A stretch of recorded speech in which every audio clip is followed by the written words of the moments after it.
Korban tewas di jalan raya terus berjatuhan. Hari ini sedikitnya 5 orang tewas dalam 2 kecelakaan di Jawa Timur.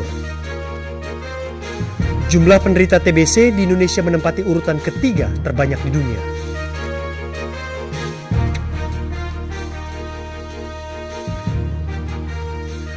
Halo pemirsa, kedua laporan tadi dan sejumlah laporan penting lainnya akan kami hadirkan untuk Anda.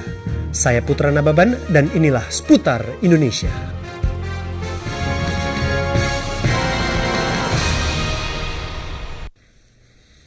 Aksi unjuk rasa di depan kantor Bupati Tangerang siang tadi diwarnai keributan.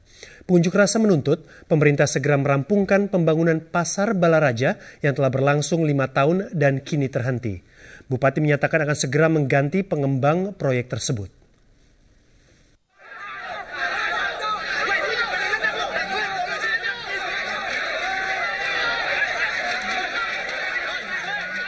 Keributan di depan kantor Bupati Tangerang, Banten ini terjadi antara para pengunjuk rasa dengan aparat kepolisian. Keributan bermula ketika pengunjuk rasa yang menamakan diri Forum Bersama Komunitas Betawi Tangerang dan Aliansi Masyarakat Peduli Uang Rakyat berusaha masuk ke kantor Bupati. Namun polisi menghalangi. Teman-teman kami diberikan perlindungan hukum.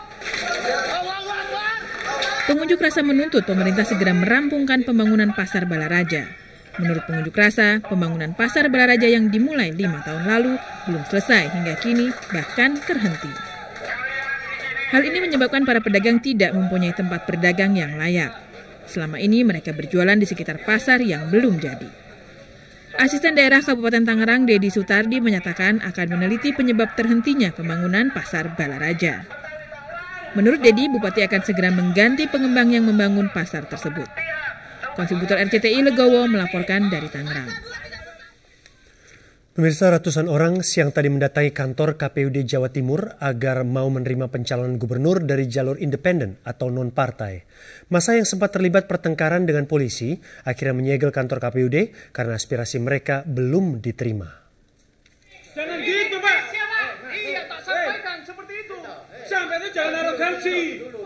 Sampai yang belum ada keringat-keringat mereka. Ayo, Pak. Sampai yang bayar itu keringat-keringat saya. Pertengkaran ini terjadi karena perwakilan massa dari Komite Pendukung Calon Gubernur Independen KPCI memaksa masuk ke kantor KPUD Jatim di Jalan Tanggulangin. Massa mengaku memiliki izin untuk masuk ke kantor KPUD, namun polisi tetap melarang mereka masuk. Silakan tutup. Ini Indonesia, Pak. Sekarang kita tidak. Jangan arogansi gitu lah. Keringat-keringat itu yang mereka Aksi kesekian kalinya ini digelar KPCI yang menuntut keikutsertaan calon gubernur independen dalam Pilkada Gubernur Jatim 23 Juli mendatang. KPCI meminta KPUD Jatim mendesak KPU Pusat menerima calon independen sebagai calon yang sah dalam Pilkada. Setelah menunggu sekitar 2 jam, anggota KPUD Jatim, Arif Budiman, akhirnya menemui perwakilan pengunjuk rasa. Dalam pertemuan ini, mereka mendesak Arif untuk menandatangani surat pernyataan KPUD Jatim menerima pendaftaran calon gubernur independen pada Pilgub nanti. Namun Arif tetap tidak mau menandatangani surat dan berjanji akan membawanya ke sidang pleno KPUD. Massa pun akhirnya menyegel kantor KPUD sebagai wujud kekecewaan mereka. Dari Surabaya, Jawa Timur, Santika Pribadi dan Agus Karno melaporkan. 4 penumpang minibus travel tewas setelah mobil yang ditumpanginya bertabrakan dengan truk trailer. Pengemudi truk tak bisa menguasai kendaraan setelah melewati jalan bergelombang dalam kondisi ngantuk. Kecelakaan maut terjadi antara truk tronton bermuatan biskuit tujuan Bali dengan kendaraan travel Bali Prima dari Pulau Bali tujuan Surabaya. Kecelakaan bermula saat truk tronton berjalan oleng saat melewati jalanan yang bergelombang. Sementara dari arah timur muncul mobil travel Bali Prima dengan kecepatan sedang. Karena sopir tidak dapat mengendalikan laju truk, akibatnya tabrakan tidak dapat dihindarkan. 4 orang termasuk supir travel dan seorang bayi tewas, sementara 6 korban luka dirawat di RSU Situbondo. Kasat Lantas Polres Situbondo AKP Roni Edi Yusuf mengatakan dari pemeriksaan awal penyebab kecelakaan maut ini karena supir truk trailer mengantuk. Kecelakaan maut juga terjadi di Jalan Raya Bypass Kota Mojokerto. Akibat mengerem mendadak untuk menghindari sepeda motor di depannya, seorang pengendara motor warga Jombang terlindas truk gandeng bermuatan beras setelah terjatuh dari atas sepeda motor Senin pagi. Bersama pamannya, korban semula akan menuju ke Surabaya untuk kembali bekerja setelah libur 4 hari. Paman korban yang membonceng selamat dan hanya mengalami luka ringan. Tim Liputan Koresponden RCTI melaporkan. Meski jalur lintas barat atau Jalinbar Sumatera terancam putus, hingga sore ini jalan yang ambrol belum ditangani serius. Ironisnya tidak ada petugas yang mengatur lalu lintas, sehingga kendaraan harus bergantian melewati badan jalan yang tinggal separuhnya ini. Hingga kini Departemen Pekerjaan Umum melalui Balai Wilayah Sungai Sumatera 7 di Bengkulu baru membangun kembali pengaman pantai. Kepala Balai Wilayah Sungai Sumatera 7 Bengkulu HM Rusdi beralasan pembangunan jalan yang ambrol menjadi kewenangan Jasa Marga. Pembangunan sendiri baru dilakukan karena pihaknya belum lama menyelesaikan kontrak kerja dengan pihak ketiga. Bulan April ini setelah selesai semua ini, administrasinya sudah mulai dilakukan ini. Hanya untuk yang seperti yang ini sudah kita lakukan perintah untuk menangani jangan sampai jalannya terputus. Jalinbar Sumatera ambrol sepanjang hampir 1 km di desa Air Dikit, Kecamatan Air Dikit, Kabupaten Mukomuko, Bengkulu. Dari lebar jalan yang hanya 4,5 meter, setengah badan jalan sudah tidak bisa dilalui kendaraan karena patah bahkan sebagian ambrol ke pinggir pantai. Ambrolnya jalan ini selain abrasi karena berjarak kurang dari 10 meter dari pantai, juga diakibatkan diguncang gempa September lalu. Mereka berharap beberapa titik rawan ambrol dialihkan ke tempat yang lebih aman karena bisa mengancam keselamatan pengguna jalan. Parah sekali ini bagi supir nih, karena jalan terlalu terhambat. Gitu. Jadi ya kayak tempat mobil juga banyak kadang-kadang nyangkut itu rusak gitu. Jadi sepanjang padang ya banyak terhambat lah gitu. Jadi kita mau cepat kadang-kadang kan. Jalur lintas berat Sumatera sepanjang 557 km merupakan jalan satu-satunya penghubung antara Provinsi Lampung, Bengkulu, dan Sumatera Barat. Mirzan Hidayat dan Ferry Yustika melaporkan dari Bengkulu. Penyakit tuberkulosis atau TB saat ini telah menjadi pembunuh nomor 1 penyakit menular di tanah air. Ironis, Indonesia menempati ranking ketiga setelah India dan Cina untuk jumlah penderita TB. Dalam 5 tahun terakhir ini, Sandip menghabiskan waktunya untuk bolak-balik ke dokter. Bahkan 2 bulan ini setiap hari ia harus disuntik serta minum obat. Sandip adalah salah seorang penderita tuberkulosis atau TB yang harus rajin rawat jalan di Rumah Sakit Sulianti Saroso, Jakarta. Terus batuk, satu malam itu nggak berhenti-berhenti batuk. Kira batuk-batuk biasa toh. Dulu sih masih merokok. Terus saya periksa ke puskesmas, katanya kena TB. Selain batuk berdahak lebih dari 2 pekan, gejala TB lainnya demam dan berkeringat waktu tidur malam. Sejak divonis tuberkulosis tahun 2003, Sandip sempat berobat, namun baru berobat 2 bulan Sandip berhenti karena merasa sudah pulih. Padahal pengobatan TB perlu waktu lama, teratur dan tuntas. Bila tidak tuntas, maka TB bisa kambuh lagi, bahkan akan lebih parah. Ada cara pengobatan jangka pendek yang berlangsung 6 bulan. Ya. Harus diminum terus-menerus oleh pasien dan bisa sembuh. Menurut Dr. Sardikin, penyakit tuberkulosis bersifat kronis dan endemis. Meski tidak pernah terjadi ledakan jumlah penderita, namun TB merupakan pembunuh nomor 1 untuk penyakit menular. Ironis, hampir 70% penderita TB berasal dari keluarga tidak mampu. Namun pemerintah menjamin pengobatan gratis bagi penderita.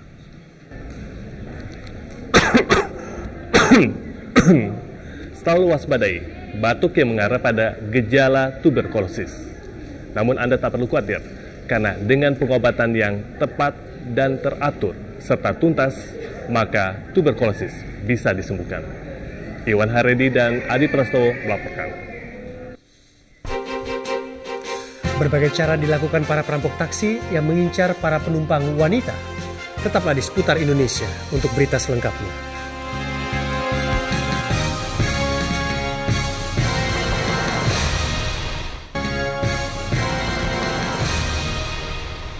12 tersangka dari 8 kasus kejahatan di dalam taksi ditangkap aparat Reskrim Polda Metro Jaya. Para tersangka umumnya bukan pengemudi taksi resmi. Dalam aksinya mereka menjadikan penumpang wanita sebagai sasarannya. Aparat Reskrim Polda Metro Jaya menyita 4 unit taksi dari perusahaan yang berbeda dan 1 unit mobil sedan yang digunakan dalam tindak pemerasan yang terjadi di Jakarta Barat, Jakarta Selatan, dan Jakarta Pusat.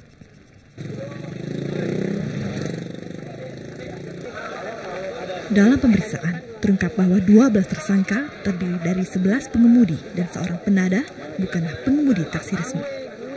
Mereka mengaku meminjam taksi kepada perusahaan taksi. Para tersangka melakukan aksi kejahatannya dengan modus ban taksi kempes. Kemudian ada pengemudi dengan menggunakan kendaraan bukan taksi mengikuti dari belakang. Saat taksi berhenti di tempat yang sepi, para pengemudi yang menututi segera masuk ke dalam taksi dan memulai aksinya. Para tersangka biasanya beroperasi pada malam hari dan mengincar kaum wanita. Saat melakukan pemerasan, Kenon, salah satu tersangka, mengaku mengancam korban dengan melakukan pelecehan seksual. Biasanya mereka merampas dompet berisi ATM dan uang tunai serta telepon genggam. Kini ke-12 tersangka mendekam di tahanan Polda Metro Jaya dan diancam hukuman minimal 9 tahun penjara. Monica Tobing dan Nur Aryadin melaporkan. Penyelidikan KPK atas kasus korupsi mobil pemadam kebakaran terus berlanjut. KPK segera akan memanggil mantan Menteri Dalam Negeri Hari Sabarno yang disebut-sebut mengetahui adanya radiogram terkait pengadaan peralatan pemadam kebakaran.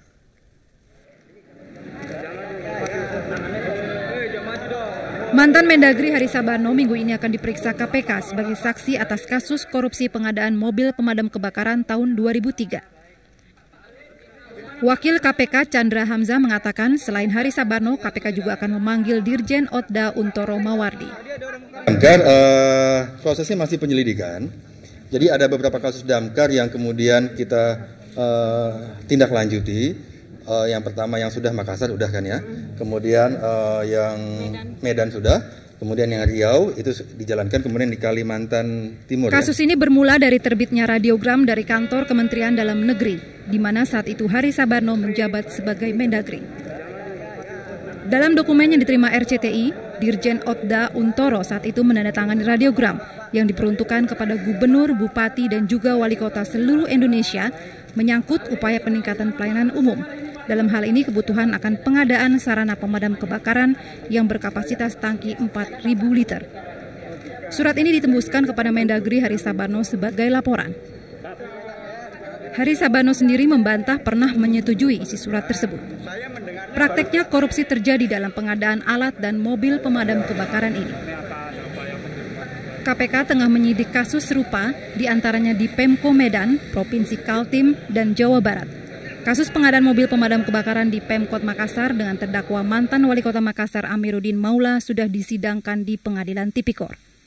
Dalam persidangan, Amiruddin keberatan jika KPK tidak memeriksa Mendagri saat itu Hari Sabarno yang diduga memiliki hubungan dengan pemilik PT Istana Sarana Raya Hengki Samuel Daud yang kini masuk daftar pencarian orang Interpol.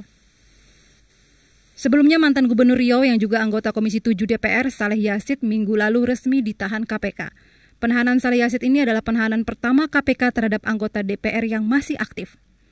Saleh diduga turut bertanggung jawab dalam penunjukan langsung rekanan pengadaan mobil pemadam kebakaran tahun pengadaan 2003. Dokumennya pun sudah disiapkan sebelumnya sehingga hanya sebagai formalitas. KPK menemukan kerugian negara sebesar 4,7 miliar rupiah akibat praktik penggelembungan harga dalam pengadaan 20 unit mobil pemadam kebakaran di Riau tahun 2003 senilai 15 miliar rupiah. Lady Simarmata dan Budi Hartadi melaporkan. Nikah pesanan kini marak di kota Singkawang, Kalimantan Barat. Seputar Indonesia akan segera kembali dengan laporan selengkapnya sesaat lagi.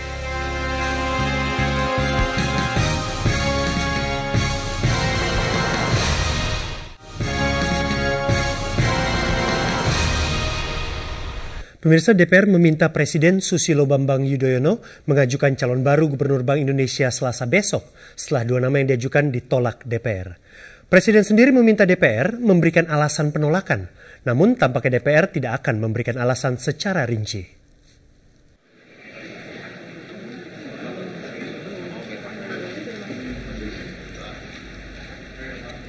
Penolakan DPR terhadap dua calon gubernur BI Agus Martowardoyo dan Raden Pardede membuat Presiden Susilo Bambang Yudhoyono bertanya-tanya. Menurut juru bicara Kepresidenan Andi Malarangeng, Presiden telah melayangkan surat ke DPR meminta penjelasan secara rinci mengapa kedua calon pilihannya itu ditolak DPR.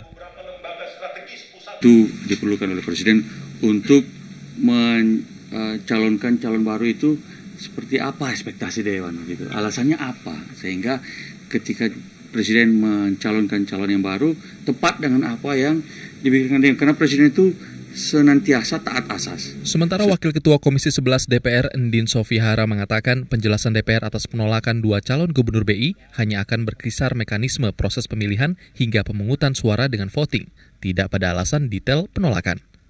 Namun begitu, sesuai undang-undang, Presiden dapat mengajukan kembali calon yang sudah pernah diusulkan Presiden, baik itu Agus Martowardoyo maupun Raden Pardede.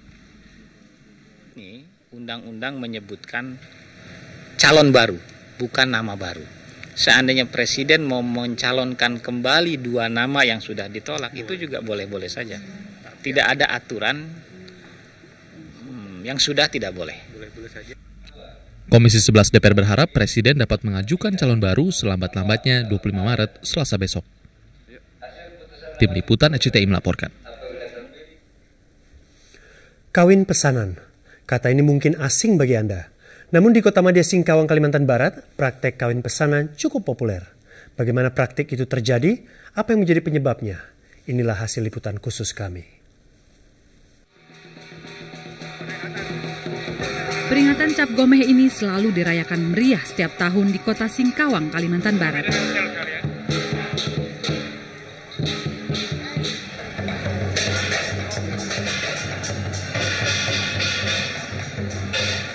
Namun di balik peringatan pergantian tahun Tionghoa ini, tersembunyi praktek jual beli manusia yang melibatkan gadis-gadis Singkawang dan warga negara Taiwan. Kembali, kesulitan ekonomi menjadi kambing hitam. Praktek jual beli gadis dengan modus kawin pesanan lumrah dilakukan di sini. Karena tingkat kehidupan ekonominya rendah, maka ada kasus perkawinan campur dengan warga asing, terutama Taiwan. Tentunya dengan harapan akan membawa perubahan dalam keluarga. Dan memang banyak kasus yang memberikan perkembangan ekonomi yang lebih baik. Untuk menikahi gadis Singkawang, pria Taiwan bisa merogoh kocek hingga 60 juta rupiah. Karena ini lewat agent, sebetulnya orang tua itu hanya terima sedikit sekali, bangsa 5 juta, 10 juta, dari total 60 juta. Sisanya di kantongnya sama agen. Nah, untuk si perempuan yang masih lugu dan gadis-gadis ini, dia mau dikasih foto lakinya kayak gini. Udah, mau gimana? Dan dealnya bukan sama si perempuan, anak perempuannya, sama orang tuanya. Ini loh fotonya. Tidak semua pernikahan pesanan berjalan mulus. Xiao Fung alias Afung mengaku disiksa suaminya, seorang pria Taiwan. Itu dikurung di kamar. Dikurung di kamar. Disuruh ngapain aja? Enggak disuruh ngapain, cuma kalau dia mau keluar itu kamarnya dikunci, pintu di luar dikunci. Saya itu dikurungnya di kamar. Korban perkawinan pesanan lainnya adalah Tung Sulan. Tung disodori foto pria Taiwan bernama Lim Keng Seng lewat perantara yang telah memberi uang kepada orang tuanya. Jadi macam yang si Moiche itu dari Jakarta, dia nggak enak sama orang Taiwan itu kan. Dia bilang sama, masa udah tunangan, udah jadi suaminya, udah istrinya kan, masa nggak bilang sekarang, udah bilang nggak mau lagi kan, ini nggak bisa katanya kan. Terus saya bilang nggak mau, kalau nggak mau harus ganti 40 juta katanya. Ibarat puncak gunung es, penjualan gadis di Singkawang ini hanya tampak sebagian kecil. Masih banyak gadis-gadis muda yang diperjualbelikan karena alasan ekonomi.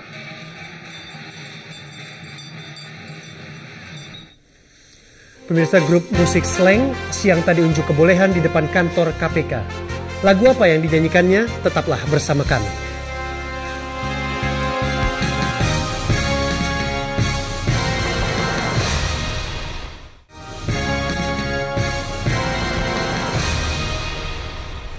Siapa saja yang mendukung KPK dalam memerangi korupsi? Hampir seluruh rakyat Indonesia tentunya. Apa bentuk dukungannya? Grup musik Slang punya cara tersendiri. Berikut liputannya.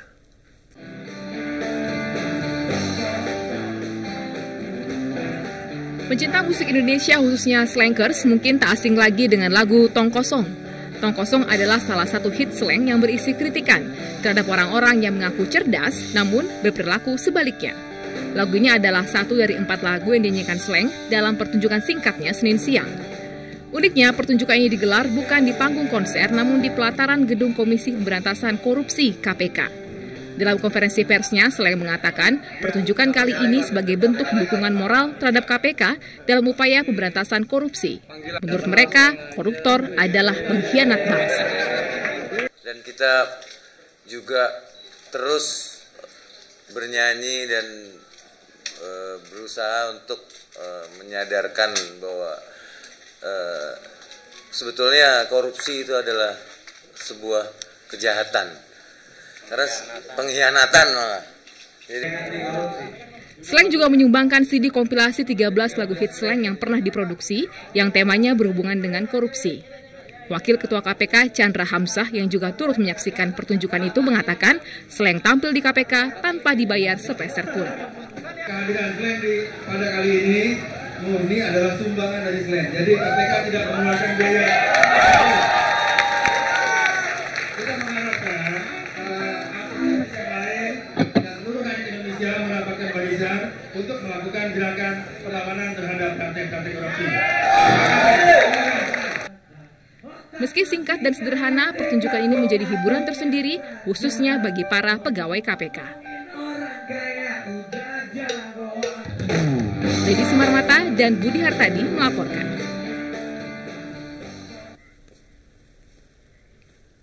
Inilah akhir seputar Indonesia 24 Maret 2008. Terima kasih Anda telah bersama kami. Saya Putra Nababan. Sampai jumpa.